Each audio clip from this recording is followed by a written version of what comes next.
नमस्ते। चलिए आज एक बहुत ही दिलचस्प सवाल पर बात करते हैं। क्या ये मुमकिन है कि एक आम इंसान सचमुच में कुछ असाधारण, कुछ सुपरनैचुरल कर सकता है? आज हम इसी आइडिया की गहराई में उतरेंगे, ये जानने के लिए कि क्या अपनी सोच और भावनाओं को बदलकर हम अपनी हकीकत को बदल सकते हैं। तो सबसे पहले खुद से एक सवाल पूछते हैं, क्या हमारी जिंदगी एक सचेत रचना है जिसे हम हर दिन अपनी मर्जी से बना रहे हैं, या फिर ये बस हमारे अतीत की, हमारी पुरानी आदतों और भावनाओं की एक अंतहीन फिल्म है जो बार बार चल रही है? इस बारे में सोचना बहुत जरूरी है, क्योंकि इसका जवाब ही हमारी असलियत तय करता है। डॉक्टर जो डिस्पेंजा के हिसाब से आदत आखिर है क्या? इसे ऐसे समझिए, ये बस एक ऑटोमेटिक प्रोग्राम है, विचारों का, व्यवहारों का और भावनाओं का। मतलब जब हम कोई काम इतनी बार करते हैं कि हमारा शरीर ही हमारा दिमाग बन जाता है। फिर हम सोचते नहीं, बस करते चले जाते हैं और अपने अतीत में जीने के लिए प्रोग्राम हो जाते हैं। तो देखिए, जीने के असल में दो ही तरीके हैं। एक है सर्वाइवल मोड, यानी बस जिंदा रहने के लिए जीना। ये पूरी तरह से अतीत पर टिका है, स्ट्रेस हार्मोन्स का आदी है और इसमें शरीर दिमाग पर हावी हो जाता है। और दूसरी तरफ है क्रिएशन मोड, यानी रचना की अवस्था। ये भविष्य पर केंद्रित है, कृतज्ञता और प्रेम जैसी ऊंची भावनाओं से चलती है और यहाँ दिमाग शरीर को कंट्रोल करता है। आज की दुनिया में सच तो ये है कि हम में से ज्यादातर लोग लगातार एक लड़ो या भागो वाले मोड में जी रहे हैं।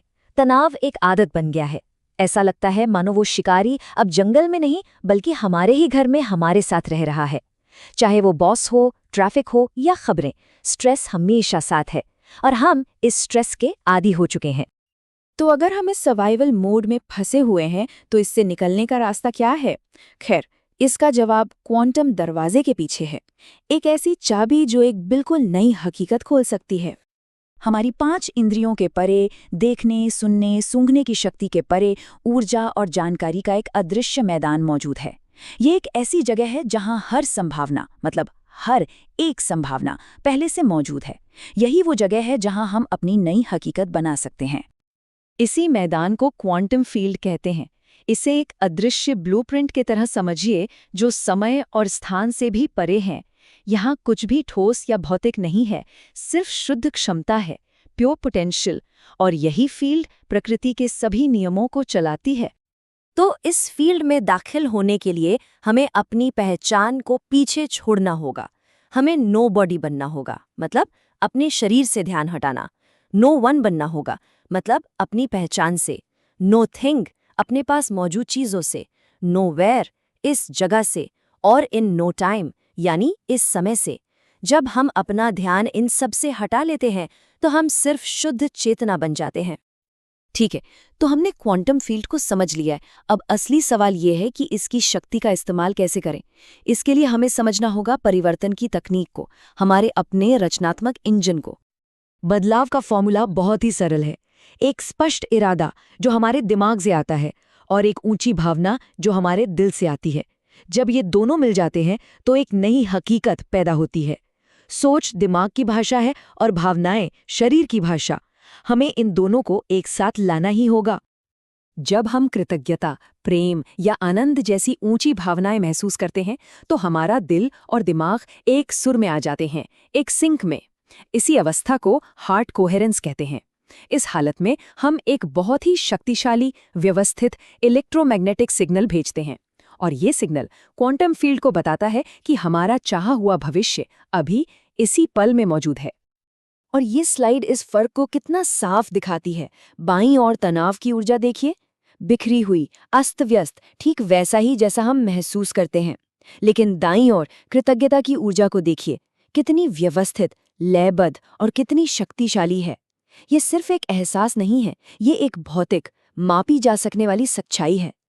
यहाँ सबसे जरूरी बात यह है कि हम जितनी ऊंची भावना महसूस करेंगे, उतनी ही ज्यादा ऊर्जा हम दुनिया में भेजेंगे। और हमारी ऊर्जा जितनी ज्यादा होगी, इस भौतिक दुनिया पर हमारा प्रभाव उतना ही ज्यादा होगा। इसका मतलब साफ है, हमारी भावनाएं ही हमारी असली सुपर पावर हैं। तो ये सब सुनने में तो बहुत अच्छा लगता है, लेकिन क्या ये सच में काम करता है? चलिए अब कुछ असली सबूत देखते हैं। कुछ असली कहानियों को देखते हैं, आम लोगों की कहानियां जिन्होंने इन सिद्धांतों को लागू किया और ऐसे नतीजे पाए जो सचमुच असाधारण थे। ये गिन्नी की कहानी है, जो पुराने कभी न जाने वाले दर्द से जूझ रही थी। अपने ध्यान के दौरान उसने महसूस किया जैसे वो तैर रही है। उसे असीम शांति और बिना शर्त प्यार का एहसास हुआ। उस पल में न तो उसे अपना शरीर महसूस हुआ और न ही कोई दर्द। वो शुद्ध चेतना बन गई थी। और गिन्नी अकेली नहीं है। जरा सोचिए, अन्ना ने अपनी लकवे को ठीक कर दिया। जेनिफर ने उन बीमारियों पर काबू पाया जिनके लिए डॉक्टरों ने हार मान ली थी।